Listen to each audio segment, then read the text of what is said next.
a mesma fé capaz de mover montanhas e abrir a visão espiritual.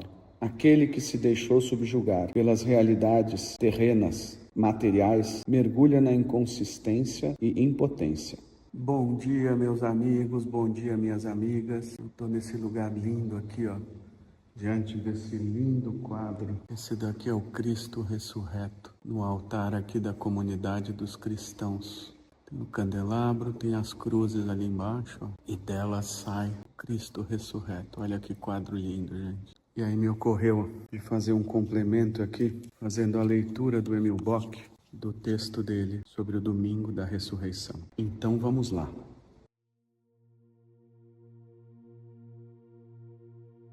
O mistério da ressurreição do corpo de Cristo entrelaça todos os encontros da época da Páscoa, desde a aparição dos anjos junto à tumba, passando pela cena joanina, às margens do mar de Tiberíades, até a experiência da ascensão, no alto da montanha. Este mistério nos leva além da esfera da interioridade. O final dos evangelhos nos revela, além da festa da Páscoa, da ressurreição para a alma. Ela se vislumbra para a terra e para o universo. Na época de Jesus acontecia que muitas pessoas se encontravam com seus falecidos próximos durante a vida terrena. Aquilo que os discípulos viveram com o ressuscitado foi muito mais do que isso. A ressurreição é mais do que a imortalidade. Se os 3 anos da vida do Cristo sobre a terra têm como seu sentido essencial o fato de sua encarnação, no fazer-se carne de um elevado ser divino, assim a ressurreição, a vitória do Cristo sobre a morte, deve incluir a carne, a corporalidade física, que foi sua morada terrestre. Como podemos fazer uma ideia da ressurreição da carne? Para todo ser humano, o processo de morte encerra os mistérios da corporalidade. Morrer não é simplesmente desprender-se do corpo físico, como quem se desprende de uma veste. É certo que no momento da sua última exaltação, o ser humano abandona a envoltura perecedora de seu ser. Nos modos de vida e destino que encontramos agora, a relação que teve com seu corpo durante a existência terrena continua deixando seu vestígio, acompanhando-o como uma sombra após a morte. Obscurece-se o mundo no qual agora, passo a passo, tem que se familiarizar, sofrendo por ter que prescindir-se de seu corpo. Se durante a vida foi o senhor da matéria e a modelou com liberdade, resistindo à sua sedução, disporá também de uma claridade luminosa que, além da morte, afugentará sombras, iluminando a escuridão. O poder do Espírito sobre a matéria, conquistado durante a sua vida, não se perde. Se antes de morrer, o ser humano se identificou com tudo aquilo que é realidade passageira, sente-se agora paralisado, prisioneiro. Não dispõe da força luminosa que lhe permite franquear o abismo escuro, nem permanecer em comunhão com aqueles que na terra sustentam o combate entre a luz e a escuridão. Na medida em que sobre a terra existir a força livre que sabe arrancar da matéria os segredos do espírito e encontrar no passageiro o eterno, não haverá temor pelo desterro no outro mundo. Apesar de não viver mais em um corpo terreno, será capaz de irradiar e atuar até o domínio do físico, quando encontrar sobre a terra almas abertas, através das quais pode atuar. Pode-se afirmar que, depois da morte, todas as almas se assemelham por abandonar o corpo físico, mas, na verdade, se diferenciam, porque nelas germina como potencialidade uma nova corporalidade. A ressurreição do Cristo, a vitória sobre a morte, consistiu no fato de que alguém pôde, pela primeira vez, atravessar o umbral sem que o poder obscuro da morte lhe tirasse nada do poder absoluto da elevada substância do Espírito. Durante 3 anos, o eu divino de Cristo foi penetrando mais e mais profundamente em seu corpo terreno, mostrando-se como Senhor sobre a matéria. O fruto desses 3 anos foi a transformação da matéria morta mediante a impregnação plena do Espírito do Cristo. Isso explica, apesar das aparências trágicas do drama da paixão, a glória luminosa da humanidade, elevada ao divino. Na hora do Gólgota, encontramos em Jesus a mesma grandeza soberana, vitoriosa, que havia se sentido diante da tumba de Lázaro, ou no momento da entrada em Jerusalém, no domingo de Ramos, ou na purificação do templo, na segunda-feira. Sobre a cruz, compartilhando o destino da morte da humanidade, ofereceu seu corpo em sacrifício, seu poder sobre o corpo, a supremacia do Espírito sobre a matéria.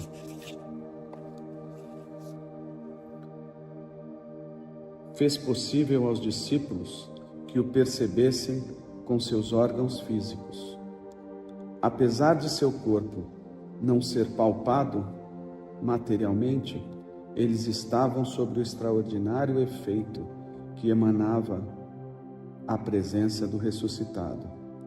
A intensidade da vitória sobre a morte era tão grande que lhes abriu a zona fronteiriça, o limiar do mundo espiritual, no qual o espiritual pode criar e engendrar matéria a partir de si mesmo.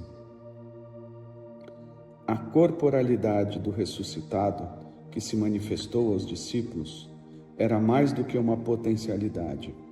Este corpo de ressurreição do Cristo era uma realidade plena, um acontecer criador universal. Nossas tentativas de nos aproximarmos do mistério do corpo real da ressurreição encontram sustentação nas indicações precisas da ciência espiritual de Rudolf Steiner, ao que concerne aos processos do devenir e do perecer, aos quais o ser humano está submetido apenas quando atravessa o umbral da morte.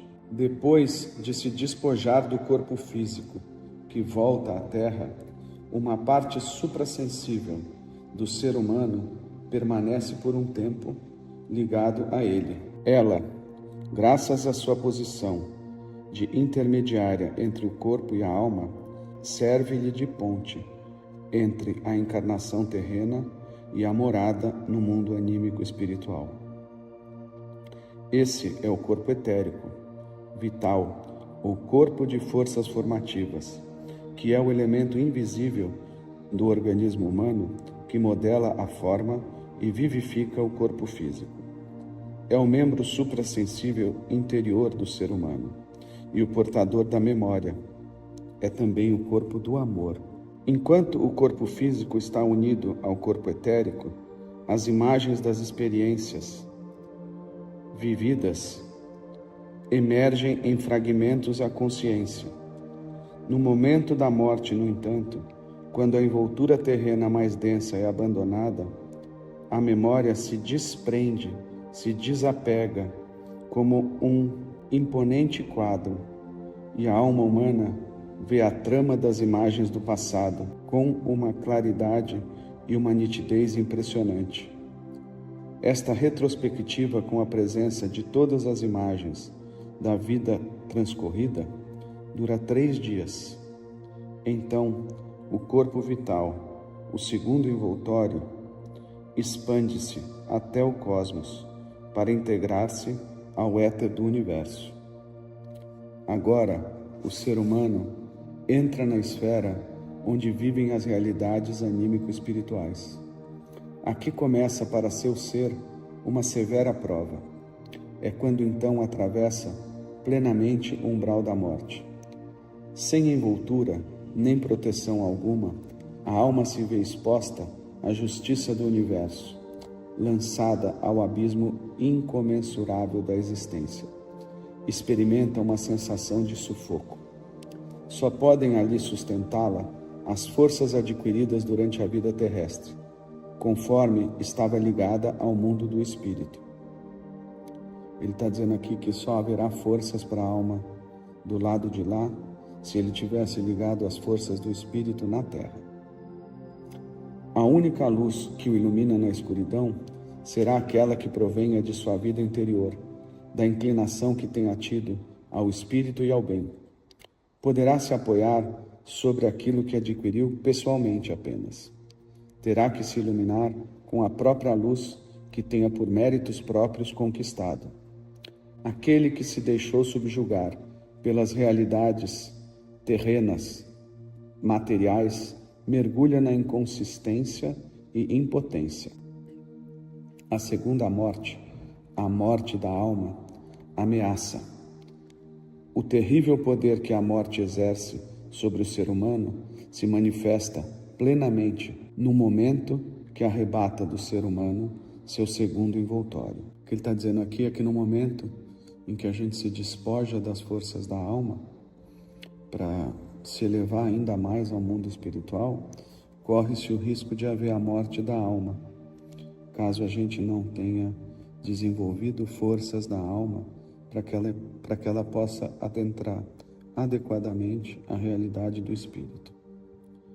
O pleno poder do espírito sobre a matéria, que, como já dissemos, manifesta-se além da morte, mostra-se pelo fato de que a alma, depois de ter abandonado o corpo físico e o corpo etérico, conserva deles uma quinta essência. Nisto se diferenciam os seres humanos quando cruzam o umbral. Pode ser que quando o ser humano chega a outra margem, uma vez atravessada a corrente vital do corpo etérico, precisa beber apenas uma mísera gota das águas do rio Lete, o rio do esquecimento. Isso é uma referência aqui à cultura romana, em que o rio Lete é o rio que os mortos atravessavam.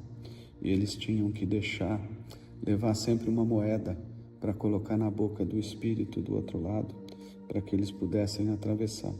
Até hoje, muitas culturas e religiões mantêm essa tradição de colocar uma moeda na boca dos mortos por causa disso.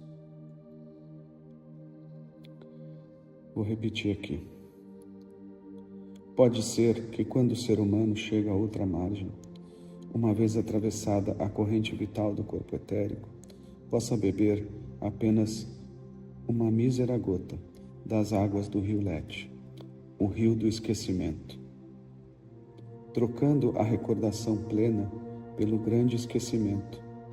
Então as brasas, na região das provas, devoram-na, ou pode ser que sua quinta essência seja como um cristal luminoso, testemunho da participação espiritual imperdível, adquirido tanto das forças da vida do cosmos, como também das forças criadoras, que, entre o corpo físico e o etérico, têm o poder de dar nascimento a uma nova corporalidade.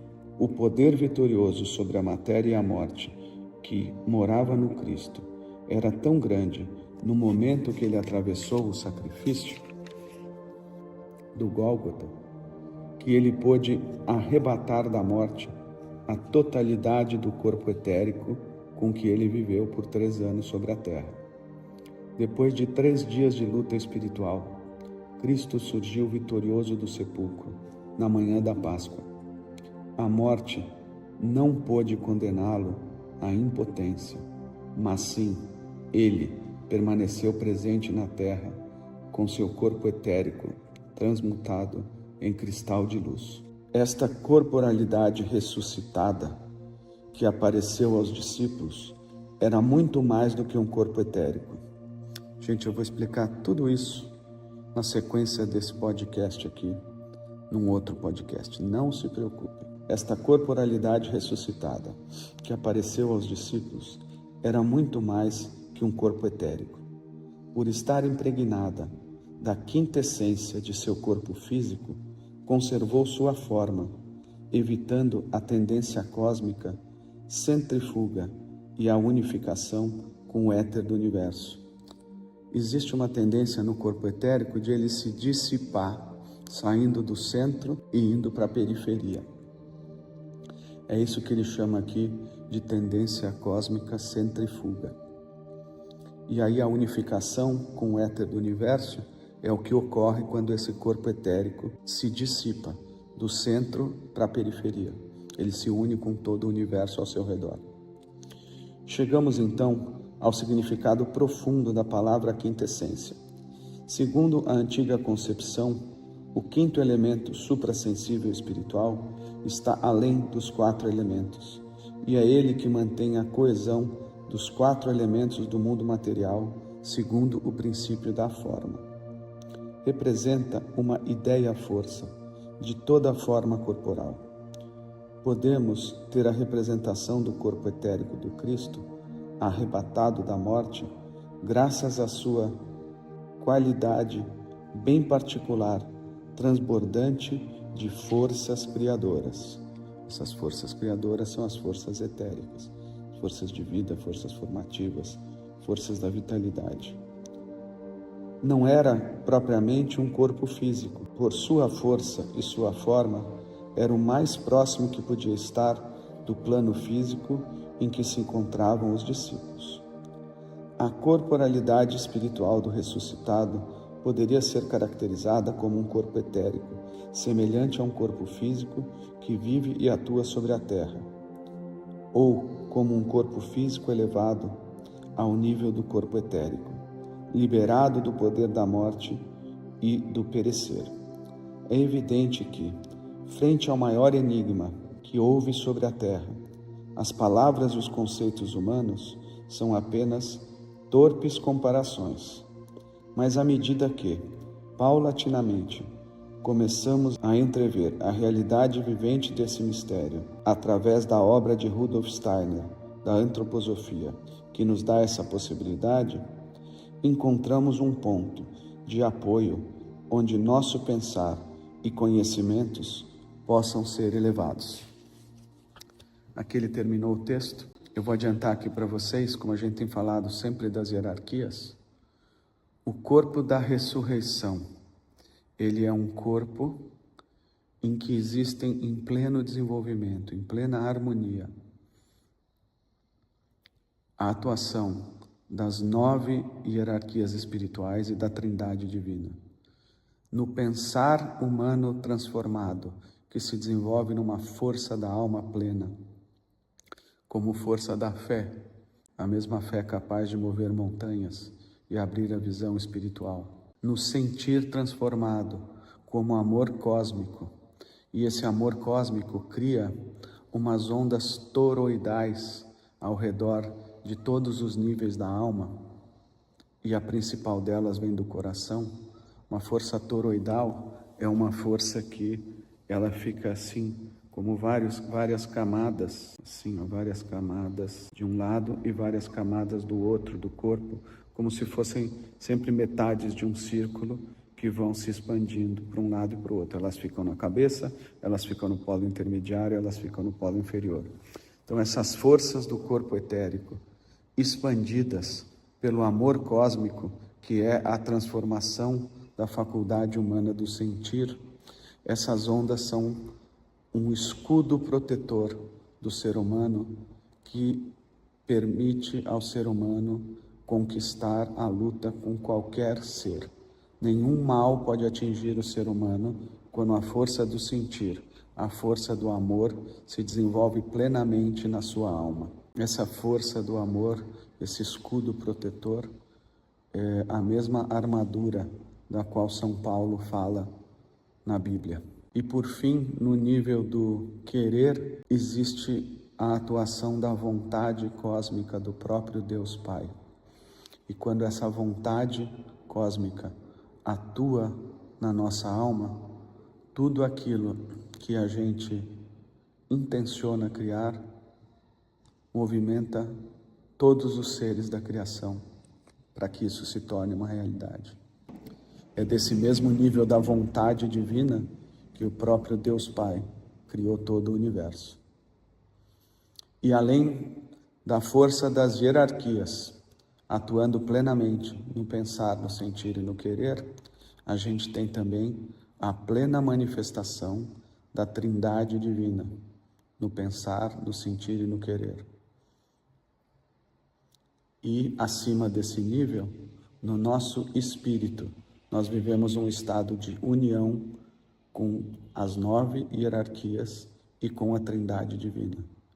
É isso, minha gente, que constitui verdadeiramente o corpo da ressurreição.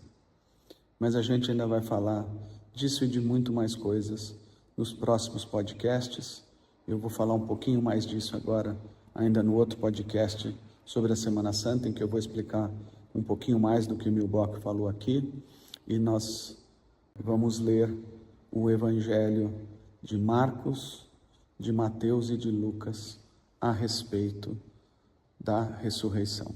Nós já lemos no primeiro podcast o Evangelho de São João. Nós vamos ler agora Marcos, Mateus e Lucas para explicar tudo o que o Milbock fala aqui.